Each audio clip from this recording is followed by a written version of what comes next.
Now we will see that what are the ethical issues which are related with the biotechnology. So let us talk ethical issues. This is the last topic of this chapter, ethical issues. ठीक है, तो क्या होते हैं ethical issues? Ethical issue का मतलब होता है हमारा morality as a human being. हमको फीलिंग होती है for animals also and for other organisms also. ठीक है, तो एथिकल इश्यूज मतलब क्या होता है? हमारा बायो एथिक्स. ठीक है, दूसरी चीज इसके अंदर हम पढ़ेंगे बायो पैटेंट, बायो वॉर. ठीक है, and bio piracy. So these are few topic which we are going to discuss in the ethical issues. ठीक है, तो सबसे पहले बात करते हैं कि एथिकल इशू कब होते हैं. ठीक है, और उसको क्योर करने के लिए क्या करना पड़ता है. तो सबसे पहली चीज़ होती है कि अगर हमें कोई ट्रांसजेनिक एनिमल्स प्लांट्स बनाना होता है बेटा, तो हम क्या करते हैं? हम मैनिपुलेट करते हैं, हम किसी का डीएनए निकाल के किसी के अंदर डालते हैं. तो इसकी वजह से क्या हो रहा है? हम किसको इफेक्ट कर रहे हैं? एक एनिमल को, एक ऑर्गेनिजम्स को. तो indirectly manipulation of gene leads to some kind of effect on the organisms. और वो इफेक्ट कोई इजी इफेक्ट नहीं होगा बेटा, they will be harmful effect. तो मैनिपुलेशन करने की वजह से कुछ ऐसे हार्मफुल इफेक्ट होंगे. किसको इफेक्ट हो गया? ऑर्गेनिजम्स को, जिसके ऊपर हम काम कर रहे हैं. वो कोई भी हो सकता है, वो माइस भी हो सकता है, वो मंकी भी हो सकता है, डॉग भी हो सकता है. ठीक है, तो इसकी वजह से हम किसको हार्म दे रहे हैं? हम वी आर हार्मिंग ऑर्गेनिजम्स. तो ये भी सही बात नहीं हुई ना. आप अपने फ़ायदे के लिए ऑर्गेनिजम्स को हार्म कर रहे हो, मैनिपुलेट कर रहे हो. ठीक है, so this is against our morality. Morality क्या बोलती है बेटा?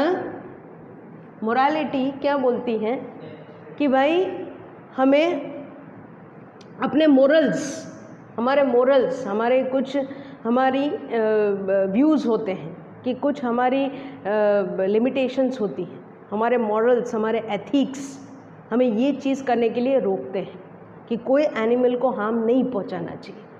ठीक है, दैट इज़ मोरालिटी. ठीक है, this is not that morality related with the environment. Natality morality वाली नहीं है. मोरल्स, हमारे कुछ मोरल्स होते हैं, हमारे कुछ एथिक्स होते हैं. और वो एथिक क्या होते हैं कि कोई एनिमल को हार्म पहुंचना नहीं चाहिए. बट इनडायरेक्टली आप क्या कर रहे हो? आप मैनिपुलेटिंग करके एक ऑर्गेनिज्म को इफेक्ट कर सकते हो. दूसरा, आप एनवायरनमेंट में डिस्टर्बेंस क्रिएट कर रहे हो.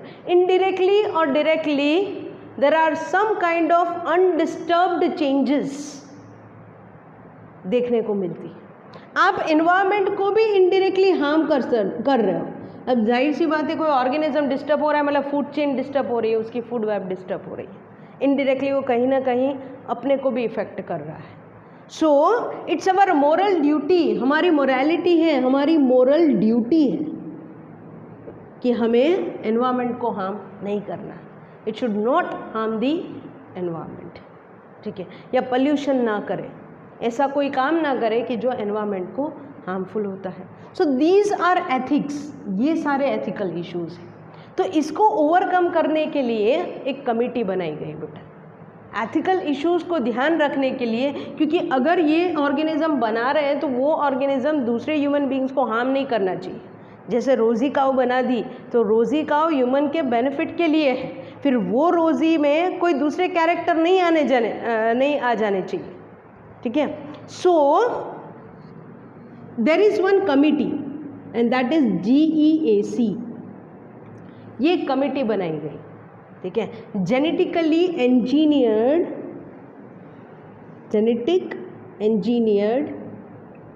Engineering approval committee. ठीक है, जब गवर्नमेंट को ये पता चलने लगा बेटा कि बायोटेक्नोलॉजी की मदद से भी हमारे मोरल्स और एथिक्स के अगेंस्ट में लोग काम कर रहे हैं, उनके बेनिफिट के लिए काम कर रहे हैं, सिर्फ उनको सिर्फ इंटरेस्ट किस में होता है? प्रोडक्ट्स बनाने में. They are not at all interested in saving the life of the other organism. उनको बस जिसमें से चाहिए उनकी रिक्वायरमेंट पूरी करनी है, तो they are using the animals.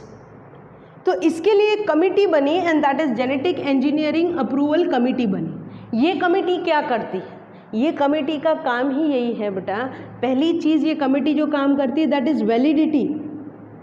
कोई भी अगर रिसर्च होता है वो वैलिड है कि नहीं ये चेक करती है, क्योंकि सारे अगर रिसर्च हो गए, जैसे बीटी कॉटन आया, ठीक है, तो अब बीटी कॉटन को मंजूरी देने का काम कौन करेगा बेटा? जीएसी। सारे जो जेनेटिक रिसर्च है उसको वैलिड कौन गिनेगा? जीएसी। तो हमारे यहाँ एक कंपनी बनाई गई कि जितना भी जेनेटिक रिसर्च होता है उसको अप्रूव करने के लिए एक कमेटी होनी चाहिए। वो कमेटी देखती है कि भाई एनवायरनमेंट को तो कोई हार्म नहीं हो रहा है, दूसरे लोगों के ऊपर तो कोई हार्म नहीं हो रहा, उसको वैलिड तभी गिना जाता है। तो पहली चीज़ क्या हुई बेटा? Validity to genetic research. अगर वो रिसर्च कर रहे हैं तो क्या वो वैलिड है, पहली चीज़ तो। और अगर वो वैलिड है तो फिर उसको परमिशन देते हैं कि वो चीज़ मार्केट में पब्लिक सर्विस के लिए एप्लीकेबल है कि नहीं, उसकी सेफ्टी देखते हैं। तो सेकेंड चीज़ ये कमेटी क्या देखेगी? Safety of the product, safety of biological product for public service. क्या उसकी सेफ्टी है? अगर पब्लिक वो दवाई लेने से मरने लगी तो दो चीज़ों के ऊपर इनका कंट्रोल रहता है, एक वैलिडिटी और एक सेफ्टी, कि वो सेफ है कि नहीं, वो वैलिड है कि नहीं। अगर वो वैलिड नहीं है, सेफ नहीं है, तो तुरंत ही यहाँ पे क्या आ जाएगा? रिजेक्शन।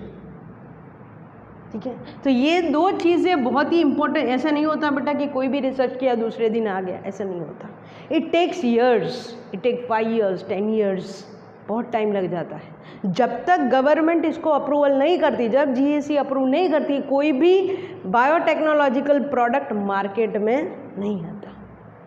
ठीक है, तो अब आता है, ये तो हुआ अपना बायो एथिक्स की एक कमेटी बना दी जो एथिकल इश्यूज़ को कंट्रोल करेगी। ठीक है, जैसे फॉर एग्जांपल मैं आपको एक बात बताऊं, इंडस्ट्री अगर आपको डालनी है तो इंडस्ट्री डालने से पहले कुछ रूल्स रेगुलेशंस होते हैं। आपको प्लांटेशन करना पड़ता है, कंपलसरी आपको 20% एरिया में प्लांटेशन करना पड़ता है। These are rules of government. इस तरीके से अगर आप कोई बायोटेक्नोलॉजिकल प्रोडक्ट बना रहे हो बेटा, तो उसके रूल्स एंड रेगुलेशंस आपको फॉलो करने पड़ते हैं। ठीक है, तो ये एथिकल इश्यूज़ हैं, दीज आर बायो एथिक्स। क्यों? आप ऑर्गेनिज्म को यूज़ करके उसके जीन चेंज करके प्रोडक्ट बना रहे हो, एंजाइम्स बना रहे हो। ठीक है, तो एक चीज़ हो गई बायो एथिक्स। ठीक है, अब दूसरी चीज़ आती है बायो पैटेंट। पैटेंट किसको बोलते हैं? What is patent? ठीक है, तो बात करते हैं पैटेंट की। पैटेंट किसको बोलते हैं? पैटेंट मतलब कोई भी चीज़ जो आपने डिस्कवर्ड की है, वो एक सिंबल भी हो सकता है छोटा सा, जैसे फेसबुक के अंदर जो थंब आता है इस तरीके से थंब, तो थंब भी एक पैटेंट है। ऐसा थंब कोई और अगर यूज़ करता है तो दैट इज़ इलीगल। तो इस तरीके से कोई भी चीज़ अगर आप डिस्कवर्ड कर रहे हो, जेनेटिकली कर रहे हो या वैसे ही कर रहे हो, नॉर्मल रिसर्च कर रहे हो, आपको वो चीज़ गवर्नमेंट को बतानी पड़ती है और उसको आपको क्या करना पड़ता है? पैटेंट बनाना पड़ता है। अगर वो पैटेंट, उसकी भाई कोई टाइम पीरियड होता है बेटा, जैसे 5 साल के लिए आपने एक पैटेंट बना दिया, अब 5 साल के बाद वो पैटेंट किसी को आपको देना है, किसी को खरीदना है आपके पास से वो पैटेंट, तो फिर वो वापस गवर्नमेंट में आपको लिखवाना पड़ेगा आफ्टर द 5 years, उसको अपडेट करवाना पड़ता है। सो कोई भी ऑर्गेनिजम्स अगर नया है बेटा तो उसको पैटेंट करवाना पड़ता है as per rules and regulations of the government. Indian patent act है, there is an Indian patent act. इसके मुताबिक आपको कोई भी अगर आपका पैटेंट है खुद का, वो दूसरा नहीं यूज़ कर सकता। अगर दूसरा यूज़ करता है तो आप उसके ऊपर केस कर सकते हो लीगली, आप उसको लीगली नोटिस दे सकते हो। फॉर एग्जांपल पार्ले जी है तो उसके ऊपर जो फोटोग्राफ्स हैं that is a legal patent. Same कोई कंपनी अगर सेम टू सेम ऐसा बनाती है, ऐसा लोगो देती हैं, तो दैट इज़ पायरेटेड। ठीक है, तो पैटेंट बनानी पड़ती, कोई भी चीज़ होती है एक पैटेंट होती है। ठीक है, तो ऐसी पैटेंट अपने इंडिया में तो बहुत सारी है बेटा। ठीक है, बहुत सारी ऐसी पैटेंट हैं बेटा जो इंडिया के अंदर अवेलेबल है। पहली एक चीज़ अपने बात करते हैं बासमती राइस। नाम सुना है basmati rice? I hope you have eaten this in biryani, basmati, ठीक है। There are lots of varieties, 2 lakh, there are 2 lakhs variety of basmati rice. और अपने पहले हिस्टोरिक टाइम से हम सुनते आए हैं राइस, ठीक है, राइस के बारे में इतनी सारी वेराइटीज़ हैं। ग्रीन रेवोल्यूशन के टाइम पे भी आपने सुना होगा, राइस को वेराइटीज़ को बढ़ाया गया, वीट की वेराइटीज़ को बढ़ाया गया, क्रॉप प्रोडक्शन को बढ़ाया गया। तो पहले से हमारे पास ऐसे एग्जाम्पल्स हैं, ऐसी हिस्ट्री है कि हम जानते हैं हमारे पास अच्छी क्वालिटी के राइस हैं। इसमें से 24 जो बासमती राइस की जो वैरायटीज़ है, स्ट्रेन्स है, उसको डॉक्यूमेंट किया गया है। 24 has been documented in India, 24 basmati की राइस को। पर अब हो क्या रहा है, दूसरी कंपनी, जैसे फॉर एग्जांपल एक अमेरिकन कंपनी थी बेटा, तो ये अमेरिकन कंपनी ने क्या किया, सिंपली दिस अमेरिकन कंपनी ने एक पेटेंट ले लिया। किसके पास से, US patent and trademark office है, इसके पास से इसने क्या किया, बासमती का पेटेंट ले लिया। और उसने क्या किया, उसके पास एक दूसरी वैरायटी थी ऑलरेडी, बासमती नहीं थी पर बासमती की ही दूसरी वैरायटी थी, that was a semi dwarf variety, semi dwarf variety. Dwarf मतलब क्या होता है बेटा, छोटा, ठीक है, एकदम छोटा, दैट इज डॉफ। तो ऐसी मीडियम साइज की सेमी डॉफ वैरायटी थी राइस की। तो उसने क्या किया कि इस राइस के पैटर्न को ले लिया चोरी करके, एक टाइप की चोरी हुई ना, उसे कहाँ से निकलवाया, US patent and trademark office से। वो पेटेंट अपना था, उसने क्या किया, ये इसके पास से पैटर्न ले लिया और ये पैटर्न को किसके साथ हाइब्रिड कराया बेटा, सेमी डॉफ वैरायटी के साथ, और नई वैरायटी निकाली राइस की, बासमती की, और बोला ये तो हमारा है, और बहुत महंगे भाव से बिकने लगी। तो क्या किया उसने, व्हाट ही हैज़ डन, चोरी की। That is known as biopiracy, चोरी करना। इसने क्या किया बेटा, अमेरिकन कंपनी ने जो पैटेंट था अपना बासमती का, वो पैटेंट किसके पास से ले लिया, यूएस पेटेंट ट्रेडमार्क ऑफिस के पास सारे पैटेंट पड़े रहते हैं, तो इलीगली वहाँ से निकाल लिया और अपनी जो डॉफ वैरायटी थी उसके साथ क्रॉस करके नई वैरायटी बना के बेचने लगे। So these are some examples जिससे हमें पता चलता है कि एक प्रॉपर पैटेंट देना चाहिए, तभी कोई अपनी चीज़ यूज़ नहीं कर पाएगा। तो अगर आप रिसर्च फील्ड में हो तो you have to make a patent, आपको एक पैटेंट बनाना पड़ता है, और अगर किसी और को वो पैटेंट यूज़ करना है तो आपकी परमिशन लेनी पड़ेगी, otherwise they can't use that patent, ठीक है। जैसे आपने कोई बॉटनिकल नाम दे दिया और सेम वो चीज़ अगर किसी और को भी यूज़ करनी है तो आपका नाम उसके पीछे लिखते हैं। जैसे लीनियस है, मेंजीफेरा इंडिका, तो पीछे लीनियस लिखा जाता है बेटा, कोई अपना नाम नहीं लिख सकता पीछे। तो that is a kind of rules regulation, ऐसे यहाँ पे लागू पड़ते हैं, ठीक है। तो एक एथिकल इश्यूज़ है, दूसरा पैटेंट बनाना चाहिए, ठीक है। तो इंडिया के अंदर इंडियन पैटेंट एक्ट के मुताबिक जब सेकेंड अमेंडमेंट हुआ था अपने इंडियन कॉन्स्टिट्यूशन में, उस टाइम पे ये इंडियन पैटेंट एक्ट आया था बेटा। So government, our Indian government has given this Indian patent act during the second amendment. जब अपना सेकेंड अमेंडमेंट हुआ था इंस्टीट्यूशन में, उस टाइम पे ये बाहर हुआ कि ऐसे एक्ट होना चाहिए ताकि इसको इलीगली कोई यूज़ नहीं कर सके। तो ये तो एक ही एग्जाम्पल हुआ बासमती राइस, ऐसे तो बहुत सारे एग्जाम्पल हैं। फॉर एग्जाम्पल टर्मरिक, हल्दी, करक्यूमा लॉन्जा, ठीक है। तो this is the botanical name curcuma longa, या लौंगा भी बोल सकती हो। टर्मरिक जो है हल्दी, वो भी अपने इंडिया की है, लेकिन दूसरे लोग उसको ले जाके यूज़ करते हैं। Second thing, neem, azadirachta indica, what they are taking the genes of the neem and they are making the medicines in America and they are selling to India. पता चला। तो बायोपायरेसी तो बहुत चीज़ों की हो रही है बेटा, not only the basmati rice, our turmeric, neem, ये हमारे एंशियंट टाइम की है हमारे पास। This is our traditional knowledge, our traditional value. If we are not having the value of this traditional things, how other will do? So those American company, those people are coming here and they are taking our traditional values. ठीक है, ऐसे ऐसे medicinal plant है बेटा जो दुनिया में कहीं नहीं है, but we are not having the values. ठीक है. सो now we'll talk about the another topic, that is biowar. Biowar is a recent topic. कोई भी देश अगर दूसरे देश को बर्बाद करना चाहता है, उसकी इकोनॉमी को डाउन करना चाहता है, तो उसको वॉर करना पड़ेगा. And that is not by the gun या मिसाइल्स या मशीन गन्स. वो क्या करेगा बेटा? They will use a biological organism जैसे कि वायरस या एनी बैक्टीरिया, और you can say micro organism. For example, a recent example is a corona virus, that is COVID-19.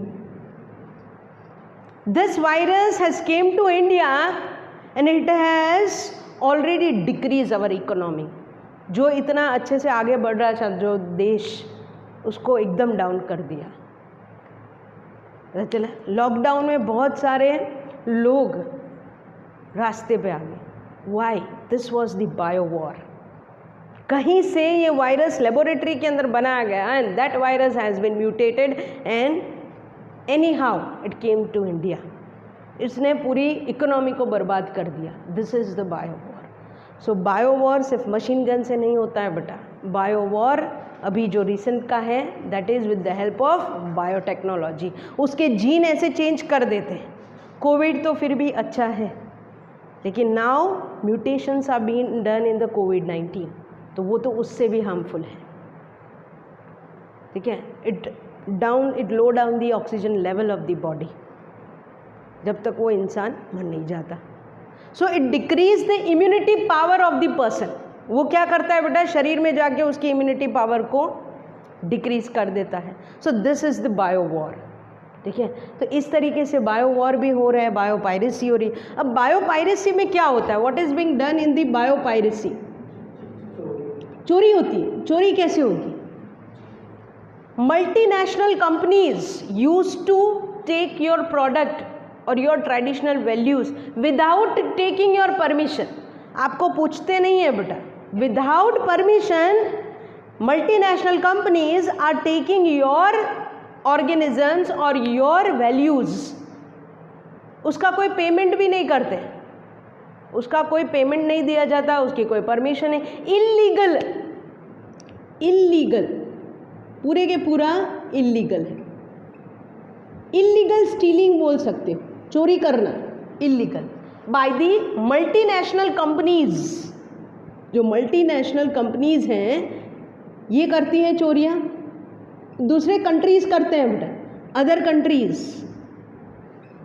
They used to take the products or organisms without asking that country. या उनको कोई contemporary मतलब कोई payment भी नहीं दिया जाता कि हम आपको इतने पैसे देते हैं, नथिंग. तो उसको बोलते हैं पायरेसी, बायोपायरेसी. बायोलॉजिकल ऑर्गेनिज्म को ले जाते हैं. अब ये चीज़ें कहाँ पे होती है मैं आपको बताती हूँ. जैसे अपना भारत की बात करते हैं.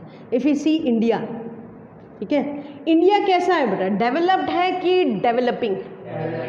Yes, India is developing country. ठीक है. लेकिन जब अमेरिका की बात आती है तो वो डेवलपिंग कंट्री नहीं है, वो डेवलप्ड कंट्री है. सो हमारे वर्ल्ड में कितने देश डेवलप्ड हैं और कितने डेवलपिंग हैं? तो डेवलपिंग जो कंट्री अपना भारत है बेटा, अपने भारत के पास क्या है? We have a rich biodiversity.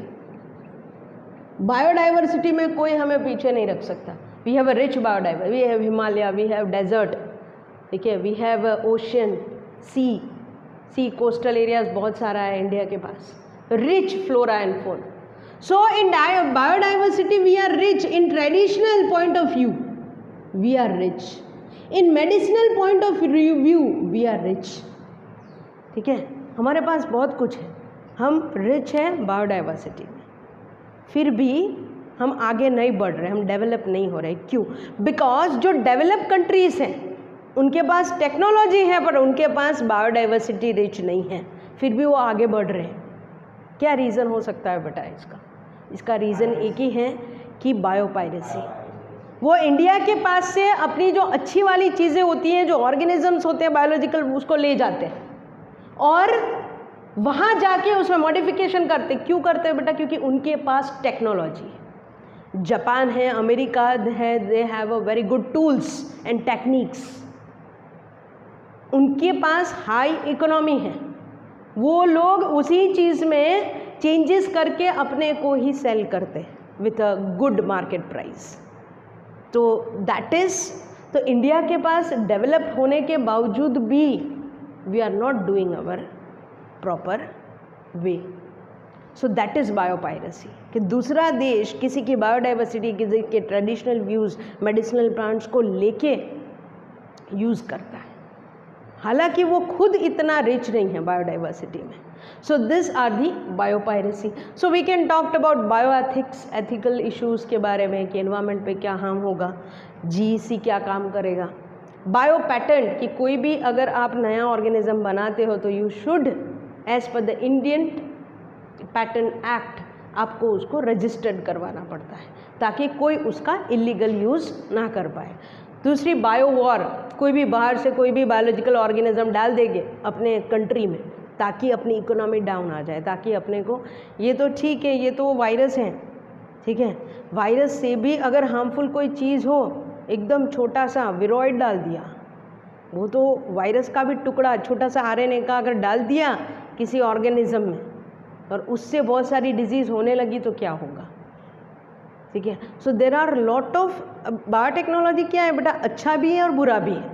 अगर उसको अच्छी चीज़ में यूज़ करो तो अच्छा है, लेकिन अगर उसको दूसरी लेवल पे बायो वॉर में अगर बायोटेक्नोलॉजी को यूज़ किया तो it can harm not only the nation, the entire world. कोविड-19 की वजह से इंडिया तो नीचे गया, लेकिन बाकी के जो देश हैं वो भी इफ़ेक्ट हुए, वर्ल्ड की इकोनॉमी भी इफ़ेक्ट हुई, ठीक है। सो बायो वॉर पूरे देशों को रातों रात डाउन भी कर सकता है, इतना खतरनाक है, ठीक है।